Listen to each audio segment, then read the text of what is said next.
honorable delegates, heads of state, leaders of nations, distinguished representatives of peoples great and small. I greet you not as a career diplomat, nor as a man bred for banquet halls and handshakes.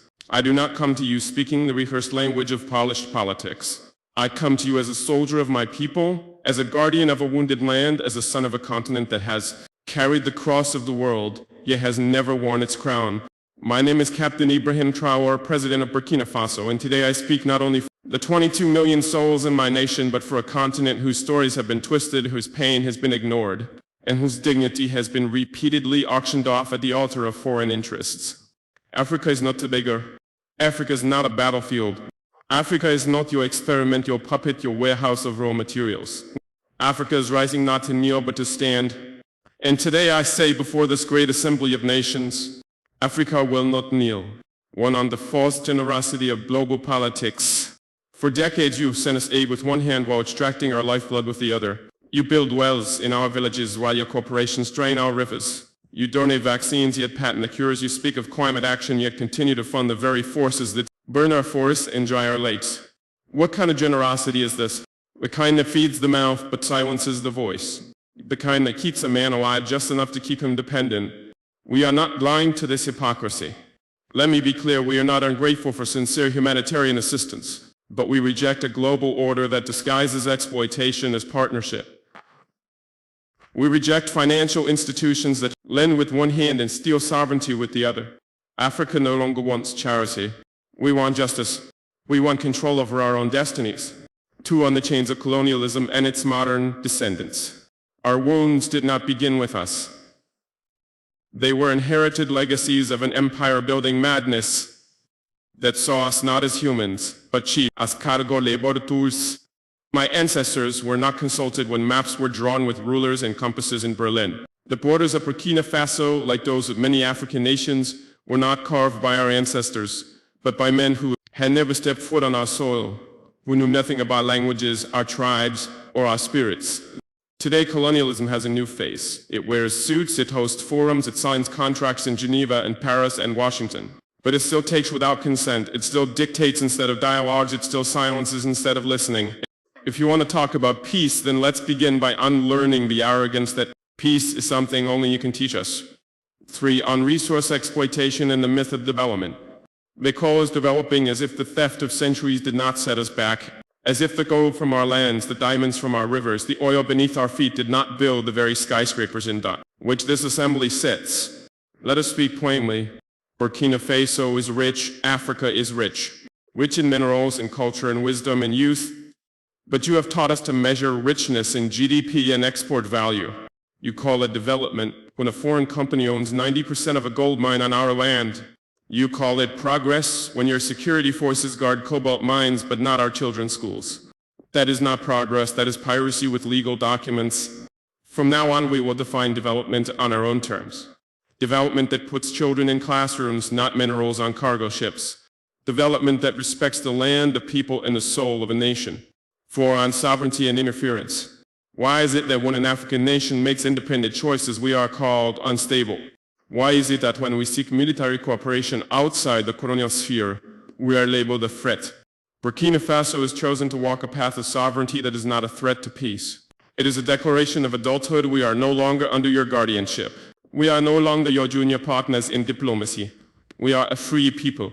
If a nation chooses partners that respect it rather than exploit it, that is not rebellion. That is wisdom.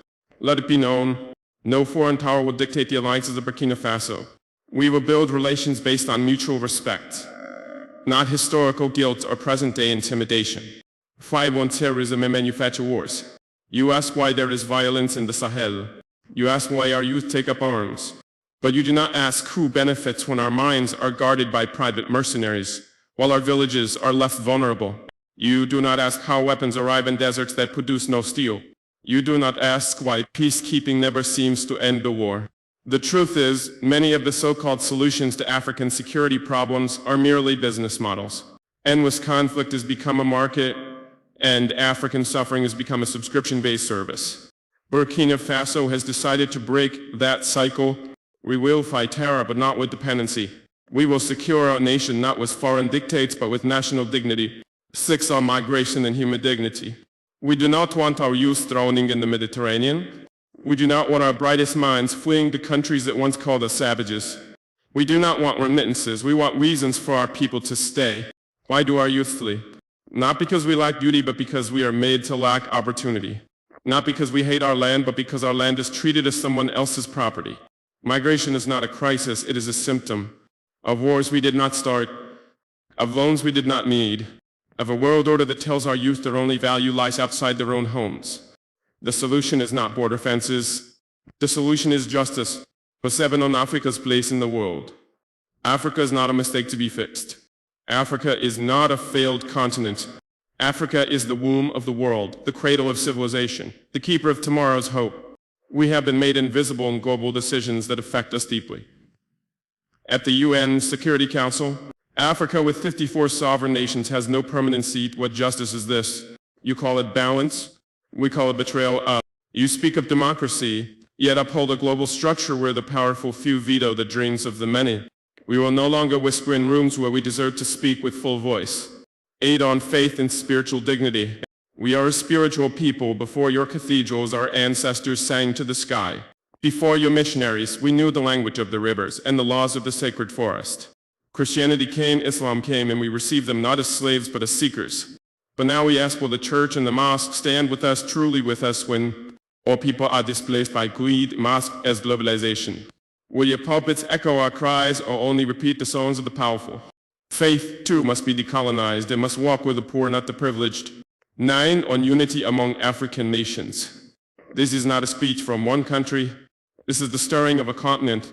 You see Mali, Niger, and Burkina Faso forming a new bond. You fear our unity. Why? Because it threatens the myth that Africa can only rise under your supervision. We are uniting not to wage war, but to wage dignity, to pool our courage, to share strength, to protect each other when the world turns its back. Pan-Africanism is not a dream. It is our lifeline, and we will build it stone by stone, heart by heart, with or without your approval. 10 to the youth of Africa, to the young boy selling oranges by the roadside, to the girl who walks 10 kilometers to attend school, to the child whose only toy is a stone but who dreams of stars. You are the reason we fight. Do not believe the lie that your continent is cursed. You are the blessing. Do not envy foreign passports. Be proud of your name, your land, your roots. The world may not applaud you now, but the future will speak your name in honor. 11 final words: we will not kneel.